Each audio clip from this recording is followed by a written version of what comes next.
이더리움 같은 경우에는 다시 한번 중요한 저항 추세 라인을 뚫으러 가는 모습입니다. 만약에 이 추세 라인이 뚫릴 경우에는 이더리움 장으로 변할 가능성이 굉장히 저는 높다라고 보고 있고,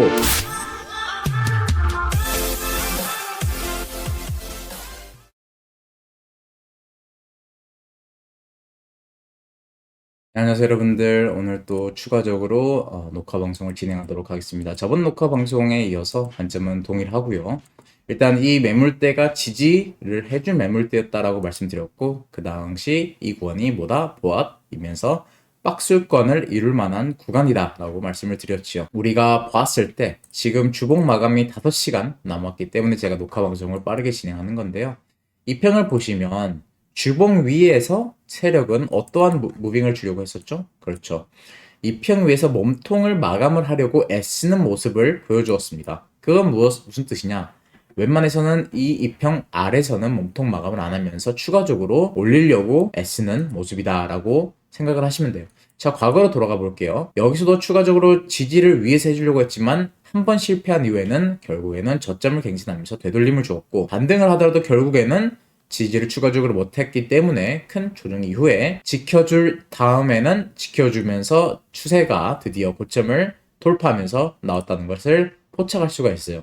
그래서 이 평 하나로도 우리는 추세를 파악하고 읽을 수 있다는 겁니다. 마찬가지로 이때도 마찬가지입니다. 주봉급으로 고점에서 60% 이상의 꼬리를 달면서 장악으로 역망치 캔들을 마감을 한 이후에는 상승을 보기에는 굉장히 힘들죠. 그래서 되돌림이 나왔고 눌렸지만 보시면 세력이 이 평 위에서 몸통을 마감하려고 하는 모습이 보였습니다.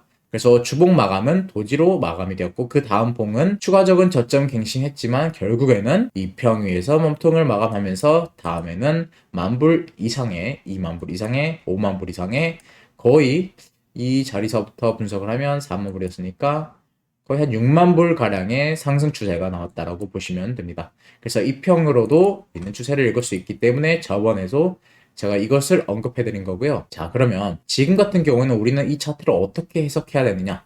자, 한번 조금 더 크게 봐보도록 하겠습니다. 우리가 중요시 봐야 되는 게 바로 이 주봉급에서 21년도 불장의 최고점 2개를 이었을 때 나온 추세선입니다. 이것은 제가 첫 되돌림이 나오기 전부터 꾸준하게 여러분들에게 언급을 해드리면서 생방송, 그리고 제 디스코드 여기 오시면 관점방이 있는데 관점방에 저도 꾸준히 보여드렸던 중요한 자리죠.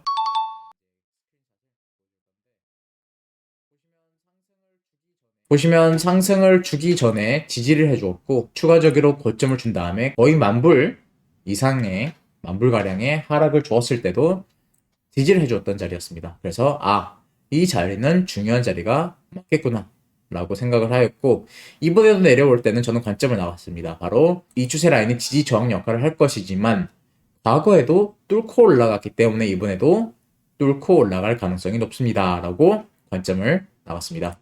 이것은 이제 제 디스코드 방 다이아몬드 타점을 보시면 되는데, 보시면 21년도 추세선 지난번처럼 살짝 뚫고 오를 가능성이 있다라고 말씀드렸죠. 자, 그래서 주봉으로 넘어가서 한번 간단하게 봐보면 이렇게 뚫고 오른 모습이 포착될 수 있었습니다. 자, 지금 같은 경우에는 우리가 그럼 어떻게 해석을 하고 매매를 해야 되느냐? 제가 여러분들에게 저번에 알려드린 지지 저항 구간들은 동일합니다. 오렌지 저항 구간이 깨질 시에는 우리는 상방을 보아도 된다. 하지만 그 전에 상승하는 채널링의 하단이 먼저 깨질 시에는 하락을 봐야 할 가능성이 높아질 것이다 라고 말씀드렸죠. 아직 두 구간이 깨지지 않았기 때문에 확실히 어느 자리로 갈지는 모르겠지만, 여기서 중요한 점은 큰 봉입니다. 4시간, 5시간 후에 주봉이 마감이 되는데, 이게 캔들이 저점을 훼손하지 않으면서 역망치를 고점이 아닌 저점에서 그렸을 때는 변곡점 캔들이라고 불리거든요. 그래서 이러한 캔들이 마감을 하였고 저점을 깨면서 헌팅을 하고 원했던 타점을 주면서 상승을 주고 있는 모습입니다. 그리고 이 상승 또한 하나의 채널링으로 움직이고 있는 모습이고요. 이 채널링 안에서 고점을 닿을 때마다 눌리고는 있지만, 눌리더라도 계속 한 번 더 저점을, 그렇죠? 전 저점이요. 되돌림의 전 저점이라고 생각하시면 돼요. 되돌림의 전 저점을 훼손하지 않고 지금 상승을 하고 있는 모습이에요. 당연히 이 구간이 깨지면 채널링 또한 깨지기 때문에 하방을 보는 게 맞다라고 생각을 하고요. 자, 그렇다면 만약에 지금 같은 경우 우리가 주봉 마감이 이 고점을 뚫고 마감을 할 시에는 조금 더 매매가 쉬워지겠죠. 내림롱 상방을 보기 때문에. 하지만 그게 아닐 시에는 아직까지는 동일시 보시면 될 것 같습니다.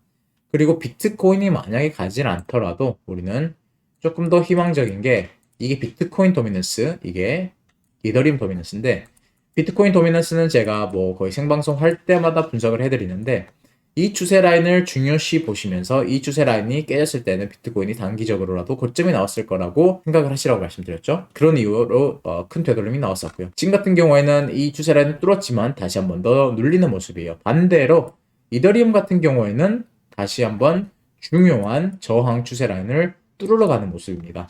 자, 만약에 이 추세 라인이 뚫릴 경우에는 이더리움 장으로 변할 가능성이 굉장히 저는 높다라고 보고 있고, 이제는 비트코인이 주도하는 장이 아닌 이더리움이 주도를 하면서 알트코인까지 한 번 더 쏘는 그러한 기간이 오지 않을까 싶습니다. 제가 이제 한글 제 디스코드 방에 계신 분들은 아시겠지만 저는 이제 24년도 말부터 그리고 25년도 초중반까지는 돌장을 보았고, 그 다음에 알트장 같은 경우에는 크리스마스 이후부터 1월 이제 말까지 안에는 알트장이 시작하지 않을까라고 꾸준하게 언급을 했는데, 지금이 그 시기여서 슬슬 알트들이 움직여줬으면 하는 바람을 가지고 있습니다.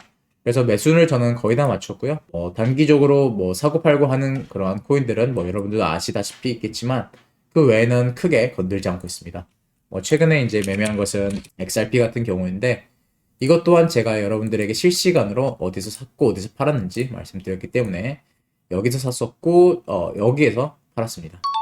그리고 지금 같은 경우에는 이 자리에서 한 번 더 다른 알트를 주었고요. 이것도 실시간으로 세 타점 전부 다 공유를 해드렸으니 뭐 도움 되신 분들에게는 도움이 됐을 거라고 생각을 하고요. 오늘 같은 경우에는 이제 비트코인을 주도적으로 매매하는 것보다는 만약에 나는 롱을 칠 것이다, 현물을 살 것이다 하시는 분들은 이더리움이나 이제 메이저 알트 위주를 한번 둘러보심이 어떤지 추천드리고 싶습니다. 이더리움 장이 오게 될 시 이더리움은 어떻게 어디까지 가격 상승을 할 것이고 우리가 익절을 어디에서 가져가야지 잘 가져갔다라는 소리를 들을지 한번 여러분들에게 공유를 해드리도록 하겠습니다. 자, 일단은 제가 이더리움을 추천한 자리는 바로 이 추세 라인을 깰 시에는 우리가 풀 매수를 들어가야 된다 라고 말씀을 드리면서 실시간으로 저도 여기에서는 롱과 현물을 매수를 했죠.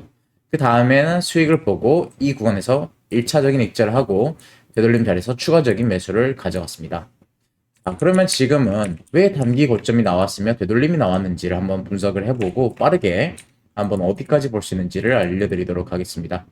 자, 일단은 1차적으로 두배값 구간을 줬다라고 보시면 돼요. 이 피보나치 구간에 대한 두배값 확장 구간이 바로 이 자리였죠. 그래서 여기에서부터 1차적인 저항이 나왔다라고 보시면 될 것 같고, 이제 피보나치는 여기서부터 여기가 한 추세죠.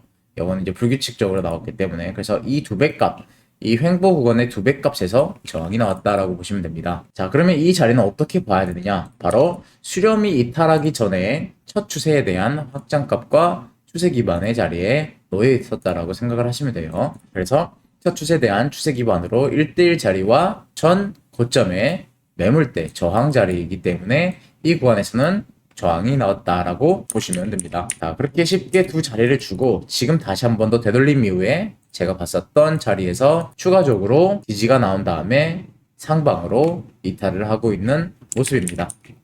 자, 그러면 우리는 여기에서 어디까지의 가격 상승을 볼 수 있느냐? 바로 우리는 여기서 볼 수 있는 것은 다시 한 번 더 추가 상승의 커피랜드 패턴을 볼 수 있습니다. 자, 이 고점과 이 고점을 봤었을 때 이게 하나의 컵이 형성이 되는 것이며, 이번에 되돌림 구간이 바로 핸들의 자리라고 보시면 될 것 같아요. 그래서 간단하게 생각하시면 이게 컵앤 핸들 나왔고 이제 상승으로 다시 이어질 가능성이 높아진다 해서 이 하나의 추세의 확장값을 보시면 됩니다. 자, 그럼 이 추세 확장값과 겹치는 피보나치가 한 개가 더 있을 텐데 바로 이 첫 추세에 대한 확장값을 보시면 돼요. 그래서 이 상승장이 오기 전에 대한 하나의 프랙탈, 그리고 되돌림 이후에 만들었던 뭐죠? 그렇죠. 컵에 대한 확장값, 이 겹치는 자리가 딱 한 군데가 있는데 그곳이 바로 이 구간이죠. 그래서 6,000달러 중반부터는 1차적인 수익 실현을 가져가도 괜찮다라고 생각하시면 될 것 같습니다. 이것은 아마도 이 자리쯤에 오면 제가 한 번 더 방송을 찍을 거예요. 여기서는 1차적으로 익절을 가져가면서 숏으로도 해칭할 만한 자리라고 일단은 보고 있기 때문에 어마어마한 상승이 나오지 않는 이상 1차적으로는 저기에서 수익 실현을 가져가면 좋을 것 같아요. 그러니까 월봉으로 볼 시에는 상승을 했을 때 이쯤이 되겠네요. 네, 어마어마하게 큰 상승은 아니지만 그래도 수익은 꽤나 나올 상승이죠. 그래서 제가 여러분들에게 디스코드에서 추천해드린 이더리움 계열 알트나 좋은 현물도 같이 들고 가시면 좋을 것 같다라는 의견입니다. 자, 그러면 단기적으로는 어디를 뚫어야 되느냐? 바로 이 저항 구간이죠. 여기서부터 여기까지가 오더블럭 매물대이며 우리가 중요하게 뚫어야 되는 구간이에요. 그래서 이제 주봉으로 봤었을 때 여기 위에서 이번 주봉이 마감하는 게 굉장히 중요합니다. 그냥 가격 프라이스 라인 하나로만 본다면 아마도 한 3,730불 정도가 되지 않을까 싶고요. 여기 위에서만 몸통이 마감한다면 이 고점을 뚫으면서 큰 상승이 나오지 않을까 싶어요. 그래서 이더리움 도미넌스와 이더리움 차트를 같이 보시면서 매매를 하시면 좋을 것 같습니다. 자, 오늘 영상 여기서 마감하도록 하고요. 감사합니다.